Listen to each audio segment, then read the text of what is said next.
Bismillahirrahmanirrahim. Assalamu alaikum. Je suis très ravi, très content de vous accueillir dans cette première vidéo, Inch'Allah, d'une longue série qui rentre dans le cadre de l'initiative Coptan. Donc l'initiative Coptan est une initiative purement algérienne qui cherche à démocratiser et vulgariser la technologie de containerisation et toute technologie sous-jacente. Quand on parle de technologie sous-jacente, le développement moderne des applications en appliquant les paradigmes des microservices, du serverless, des functions, etc. Du DevOps, notamment le DevOps qui est basé sur la containerisation et toute technologie d'orchestration, par exemple, tout ce qui est Swarm, Kubernetes, Nomad. Surtout Kubernetes aujourd'hui, on en parle très souvent et il devient aujourd'hui un orchestrateur incontournable et qui peut orchestrer n'importe quoi en fait. Donc pour cela, nous avons créé dans LinkedIn un groupe qui s'appelle Docker Algeria.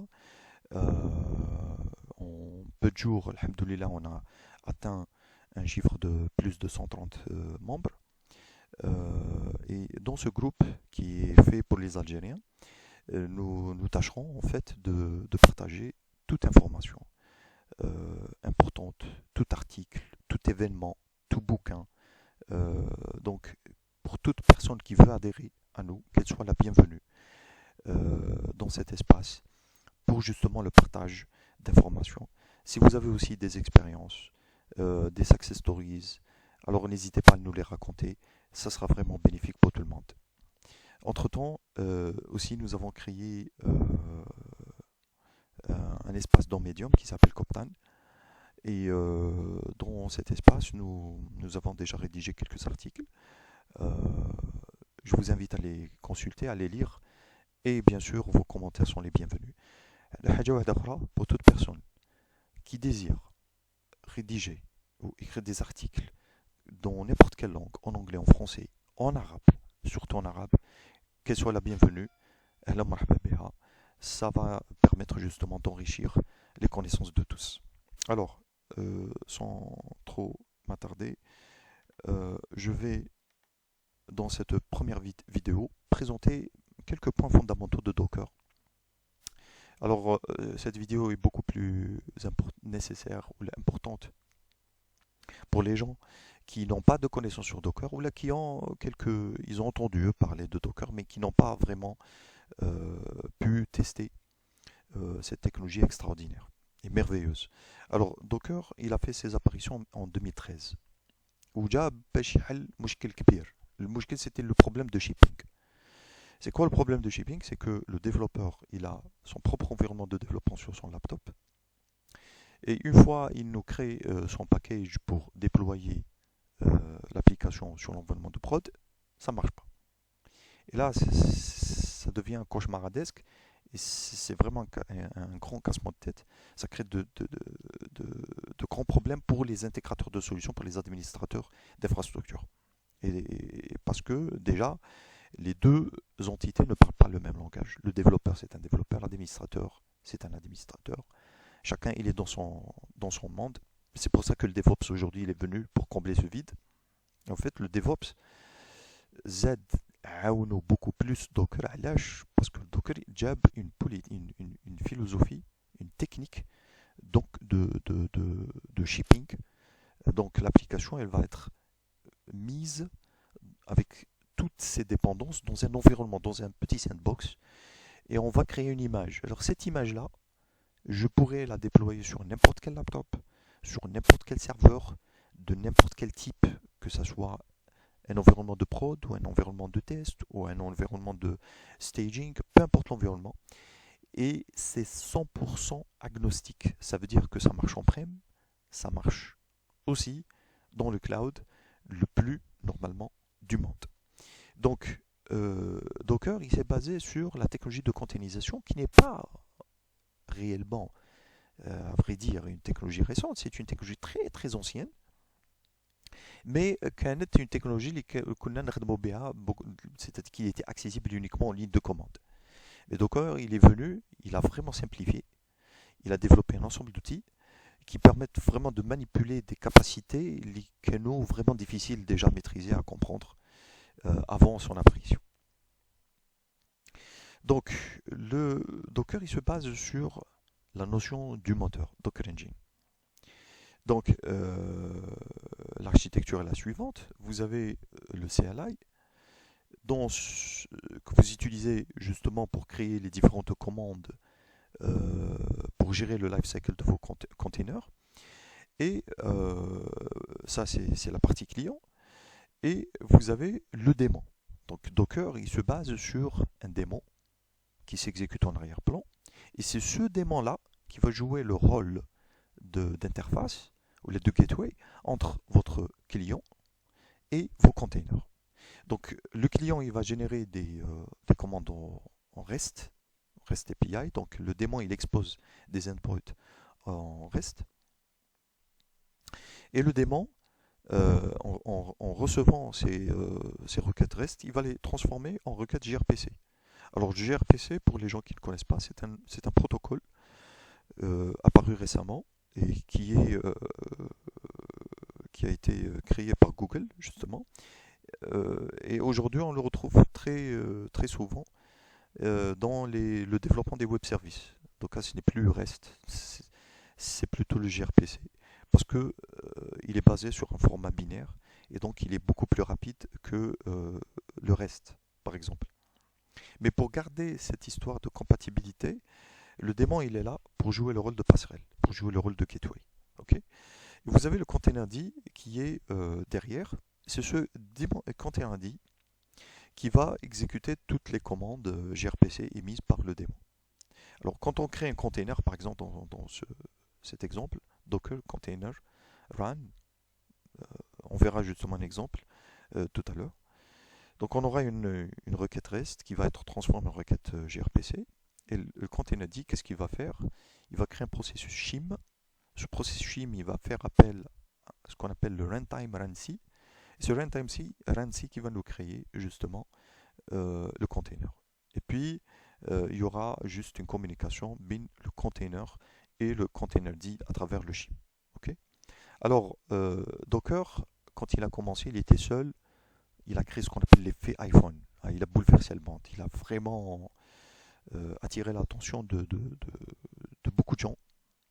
Mais il a commencé à avoir des concurrents. À l'époque, déjà, il y avait Rocket. Rocket qui a commencé à devenir un réel concurrent. Et là, Docker, il a pensé à standardiser ce qu'il a développé pour protéger un petit peu, euh, tout ce qui a été développé en interne. Donc déjà, le containerd aujourd'hui est devenu un standard de la CNCF, de la Cloud Native Computing Foundation. Et vous avez le runC qui est un standard OCI. Les images de Docker aussi, ce sont des images OCI. Cela veut dire que toute technologie de containerisation OCI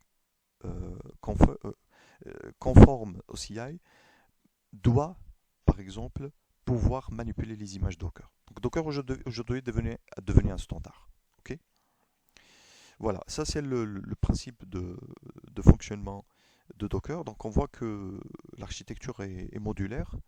Ce n'était pas le cas avant. Donc les premières versions, on n'avait pas cette notion de démon, containerd et shim, runC, etc. C'était juste un seul processus monolithique. Et puis on a pensé justement décomposer à rendre plus modulaire. Donc la technologie de containerisation, elle est basée en fait sur 3 piliers. Ce sont des fonctionnalités implémentées dans le kernel. Le premier pilier, c'est les namespaces. Alors, le namespace, c'est tout simplement une isolation logique qui se fait dans le kernel, qui se fait par rapport à des paramètres. On retrouve les namespace PID, namespace network, namespace mount, namespace IPC, interprocess communication, namespace UTS, et namespace user. وعندنا تاني le namespace ces groupes on en parlera dans les prochaines vidéos Inch'Allah. Alors le but c'est quoi? Le but c'est que quand je crée deux environnements avec deux namespaces différents, je peux avoir un process ID 1 dans le premier environnement et un process ID 1 aussi dans le deuxième environnement. Mais en réalité, ce sont deux processus tout à fait différents. C'est-à-dire, par rapport au host, ce sont deux process différents avec des ID différents. Mais chaque processus, il se voit comme étant seul déjà dans son environnement, avec le même ID en fait. On peut retrouver le même ID dans des namespaces différents. Et cette isolation, elle est assurée par le kernel. C'est pareil pour le network. Donc un namespace network, ça veut dire que chaque environnement, il se voit avec sa propre carte réseau, avec sa propre pile TCP/IP, avec ses propres adresses, etc. Et c'est pareil pour l'ensemble des namespaces. Alors, dans Docker, vous avez aussi la possibilité de faire un partage de namespace. Un container avec un deuxième container, ils peuvent se partager, par exemple, le process ID. Ils peuvent se partager le network. Donc, deux containers, ils peuvent avoir la même carte réseau. Ils peuvent avoir les mêmes process.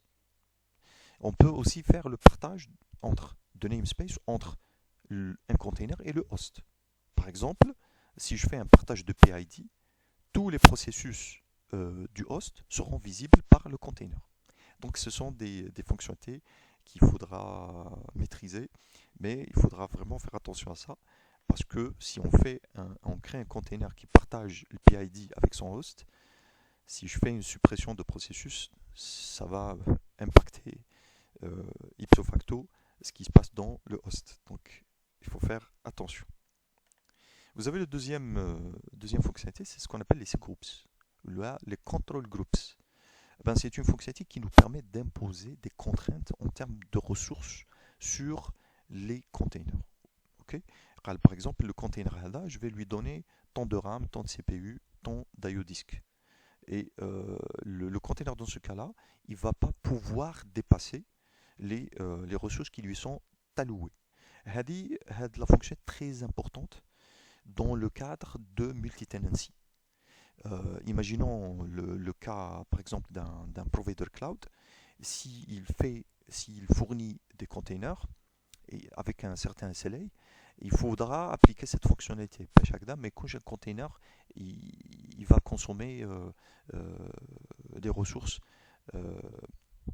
à la حساب les autres containers des autres tenants.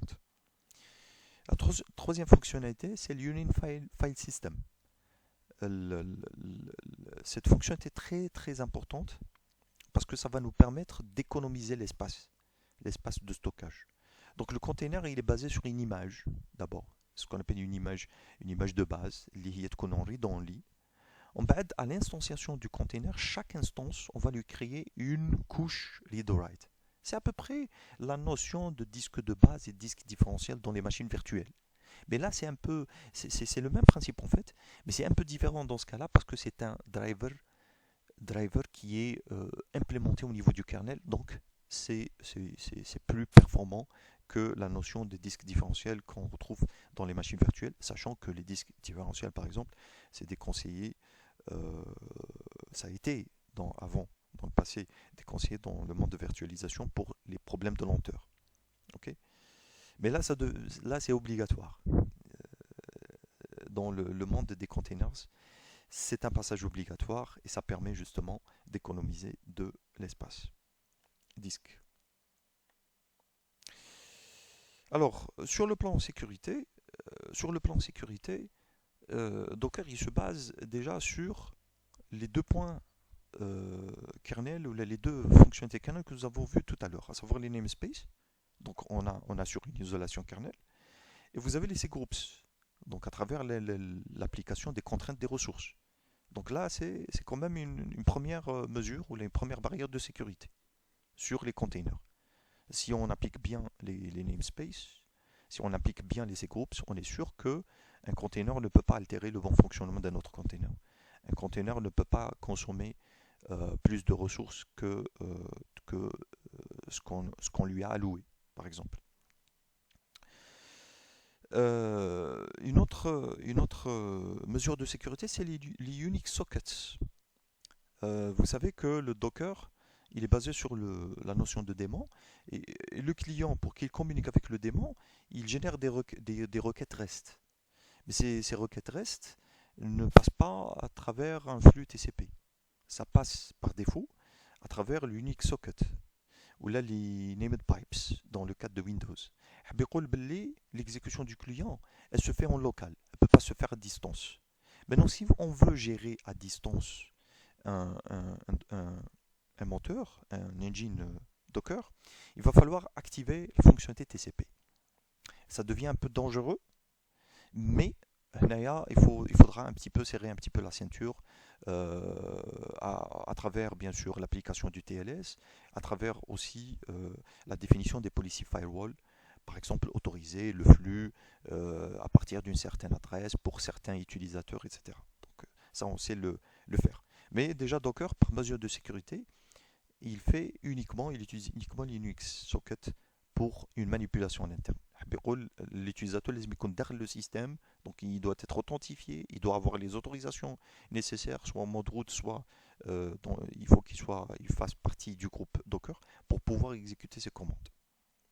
Et enfin, nous avons ce qu'on appelle les kernel capabilities. Ça c'est plus dans le monde kernel, dans le monde Linux, pardon. Donc nous avons les capabilities, quelles sont les fonctionnalités kernel auxquelles un container il a le droit. Est-ce que j'ai le droit à faire du network? Est-ce que j'ai le droit d'attaquer du stockage? Est-ce que j'ai le droit, par exemple, de faire telle opération? Et là, nous avons plusieurs solutions, comme par exemple ce Linux ou AppArmor. Donc on définit ce qu'on appelle des profils, et ces profils-là, ils seront appliqués sur nos containers. Donc si par exemple j'ai un container qui ne fait que du network, il ne fait pas du stockage, il ne fait pas autre chose, je peux définir un profil à ce Linux qui lui permet uniquement d'accéder au réseau et de faire du network. Et tout syscall ou Linux, tout ce qui est syscall, pardon, kernel correspondant à un autre type d'opération sera interdit. Voilà. Un dernier point, c'est le logging. Là, c'est très important. Pourquoi? Parce que toujours dans Linux, comme le engine c'est un démon, donc on peut utiliser le systemd pour la récupération justement des logs du démon ou de l'engine. Tout problème qui se passe au niveau de l'engine, on pourra l'avoir. Mais le problème qui se pose, c'est le container. Si j'ai un problème ou là j'ai envie de voir qu'est-ce qui se passe dans le container, il va falloir penser à une autre solution. Et là, c'est un autre challenge qui se crée. Alors, Docker, il a créé deux flux pour pouvoir écrire dans ces flux-là et récupérer toutes les informations. Donc, on a le stdout et le stdr. Donc, si on a des applications qui s'exécutent dans le container, il va falloir penser à écrire des logs donc, au niveau du stdout. Le fait de l'écrire dans le stdout, on pourra récupérer à l'extérieur les logs de ce container, soit à travers le driver par défaut, les daemon.json, donc on aura des logs en mode JSON, en format JSON, pardon. Ou sinon, on pourra intégrer des plugins comme le plugin de Syslog ou le plugin de Splunk pour pouvoir récupérer justement ces logs-là. Et quand on a par exemple le daemon.json, les voit par défaut, il suffit tout simplement de faire docker logs, l'ID du container pour récupérer son log. Et ça c'est très important. Pourquoi? On va essayer aussi d'en parler plus tard. Pourquoi je dis un challenge? Parce que le container il est éphémère, c'est pas comme une VM. Le container il est là. Il peut mourir à n'importe quel moment et remplacé par un autre container. Et donc du coup, si le container il meurt, il disparaît, on perd ses logs. Donc il va falloir penser à la persistance des logs. Il va falloir aussi penser à la consolidation des logs. Ça c'est un point très important. On essaiera d'en parler, Inch'Allah, dans une prochaine vidéo. Voilà, donc je vous remercie infiniment pour votre attention. Mais avant de vous quitter, on va faire une petite démo. Donc là, j'ai mon système Windows et j'ai installé le Docker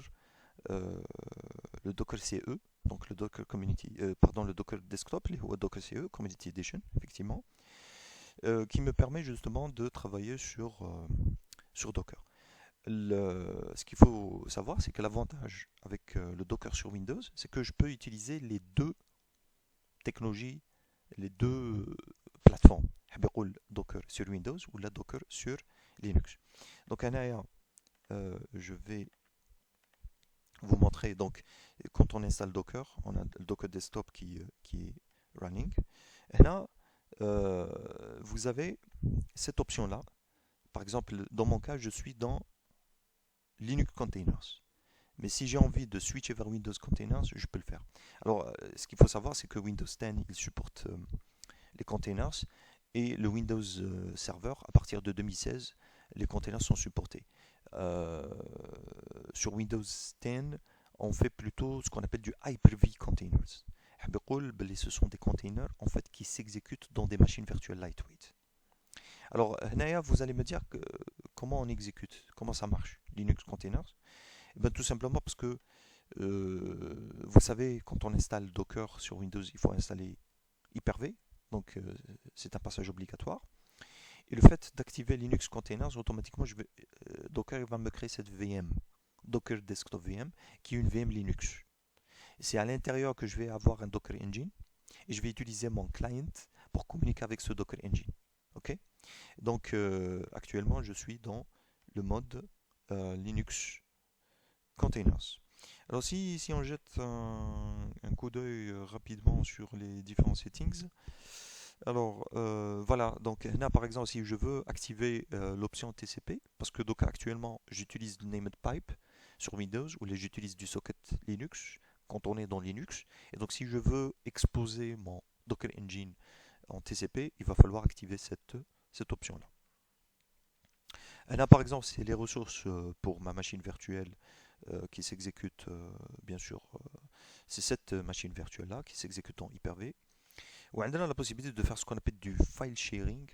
Donc là, je vais par exemple partager mon C avec ma machine virtuelle Linux pour pouvoir justement stocker. Parce que donc les containers, quand ils s'exécutent, ou là, quand j'ai des données, ou là, des volumes à partager, je vais le faire à partir de mon Windows.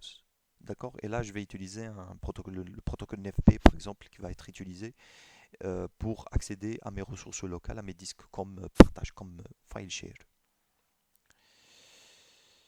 Voilà, donc on a aussi la possibilité de définir une configuration, de surcharger la configuration, par exemple Insecure Registries.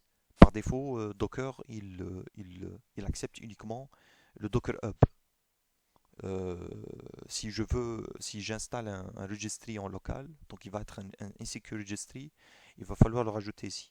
Le rajouter ici pour pouvoir télécharger des images, par exemple à partir du Docker Registry. Alors, vous avez la possibilité aussi d'activer Kubernetes pour un petit peu jouer avec. Kubernetes, on en parlera plus tard, Inch'Allah. Donc, il suffit tout simplement de faire Enable Kubernetes et vous allez voir que Kubernetes, par exemple, là, il est en mode running. Voilà, c'est grosso modo les fonctionnalités qu'on peut manipuler dans Settings. Vous avez aussi la possibilité, par exemple, à NAA, de, euh, dans Docker Hub, de vous authentifier pour pouvoir, par exemple, là, voilà, je suis authentifié dans mon Docker Hub. Si, par exemple, je crée des images et que je veuille les pusher. Donc, du coup, au lieu de faire login, Docker login, je suis déjà logué et donc je pourrais envoyer, par exemple, mes Docker ou mes images dans Docker Hub. Voilà, donc là c'est juste pour avoir une idée sur le Docker Hub. Rapidement, on essaiera de voir. Alors, première commande, une fois que vous installez Docker, c'est de faire Docker Info. Et là, ça va me permettre de récupérer différentes informations sur mon Docker Engine. euh, un aperçu rapide sur le nombre de containers, combien de containers en mode d'exécution, j'ai combien d'images, quelle est la version, quel est le stockage, le driver de stockage qui est utilisé. Par exemple ici c'est le overlay 2, ok, n'oubliez pas, on est dans Linux. Et quel est le plugin, par exemple, de logging, c'est le JSON file. Ok, mais j'ai la possibilité, par exemple, d'utiliser un autre plugin. Il suffit tout simplement de l'acquérir et de le configurer. Quel est le runtime? C'est le runtime RunC. Ok, la version du runtime, la version du kernel, operating system, il s'agit d'un Linux. Voilà, et d'autres les informations qui correspondent justement à mon Docker Engine. Alors, Docker PS, ça me permet de renvoyer la liste de mes containers. Donc tous les containers app, je peux les récupérer via Docker PS. Et là, vous allez remarquer que j'ai par exemple des containers Kubernetes. Pourquoi? Parce que j'ai activé Kubernetes. Et donc Kubernetes, il va créer des pods. Donc il va créer en fait des containers. Si je veux récupérer la totalité de mes containers, il suffit tout simplement de faire docker ps-a. Ok. Voilà, là je vais récupérer aussi les containers qui sont en mode exited ou là, en mode stopped. Ok. Voilà, donc ça me permet de récupérer la liste de mes dockers. Docker Images, ça me permet de récupérer, par exemple, ça permet de récupérer la liste des images que j'ai téléchargées sur mon host. Ok. Donc tout est basé sur la notion d'image en fait. Si je prends un container, par exemple un AG Nginx, ok, on va créer un Docker Nginx. Là, on voit un petit peu l'avantage pour le développeur. Donc, en peu de temps, je peux instancier un environnement de développement. Il suffit tout simplement d'avoir l'image et j'instancie en quelques secondes mon environnement de développement. Donc, je fais un Docker Run. Bon, Docker Container Run ou la Docker Run directement, on peut se passer de container. Et là, je définis les paramètres. Alors, le paramètre -d, c'est le paramètre détaché. Ça veut dire que mon container, il va s'exécuter en mode démon, en arrière-plan. Si je redémarre ma machine ou je redémarre mon engine, le container il va redémarrer automatiquement. Ça ressemble un petit peu le mode de redémarrage always. Ok? Restart always. Mode restart always. Ça ressemble un petit peu à ça, mais là, ça va s'exécuter en mode démon. Comme j'utilise un serveur web, donc je serai dans l'obligation de faire un mappage de port. Ok, donc je vais par exemple faire du 888 par exemple avec le port 80 et je vais utiliser mon image l'image Nginx. Ok, c'est tout. On fait comme ça. Voilà, donc il me génère. Vous voyez, c'est très rapide en quelques secondes, en quelques fractions de secondes même. On crée un environnement. Ça, c'est très rapide par rapport à la virtualisation hardware classique. Ici, je fais un Docker PS. Voilà, je retrouve mon container qui est là et qui est app il y a 12 secondes. Alors, pour tester, justement, on parlera de la notion de network dans une prochaine vidéo, Inch'Allah. Là, j'utilise le mode bridge. Ok, par défaut, on utilise le mode bridge. On fait une sorte de NAT, Bini, le host et le container. Donc, là, je fais localhost et j'ai mappé le port 888 du host avec le port 80 de mon container. Et voilà, j'ai mon Nginx qui se lance. Donc, si par exemple je veux avoir des informations sur mon container, je fais docker inspect, je récupère tout simplement quelques premières lettres ou chiffres de mon container ID. Okay, donc, je pense que 79 c'est largement suffisant. Ou sinon, pour être sûr, on récupère carrément soit le container ID en couplet ou le numéro, le name, ok, de mon container.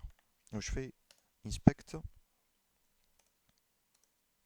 et voilà, là je récupère toutes les informations, comme par exemple le host, le host port qu'on a vu, qu'on a configuré tout à l'heure. Qu'est-ce qu'on a comme information importante ici? Je monte un peu en haut. Alors, premièrement,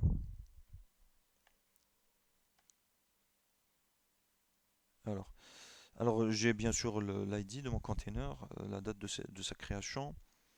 Alors l'image de base, alors on a les informations sur son statut. Alors l'image, je récupère son ID, comment on appelle ça, son checksum, le checksum de l'image. Ok, les images aussi, on en parlera dans une prochaine vidéo, Inch'Allah. Vous avez aussi, par exemple, le log. On a parlé tout à l'heure du log. Et là, c'est un log JSON. Ok, donc on essaiera d'afficher ce log-là. Donc différentes informations, comme par exemple quel est le driver euh, du stockage utilisé.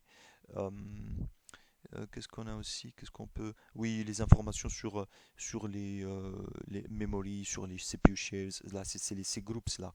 Et là, on essaiera aussi d'en parler, Inch'Allah, dans une prochaine vidéo.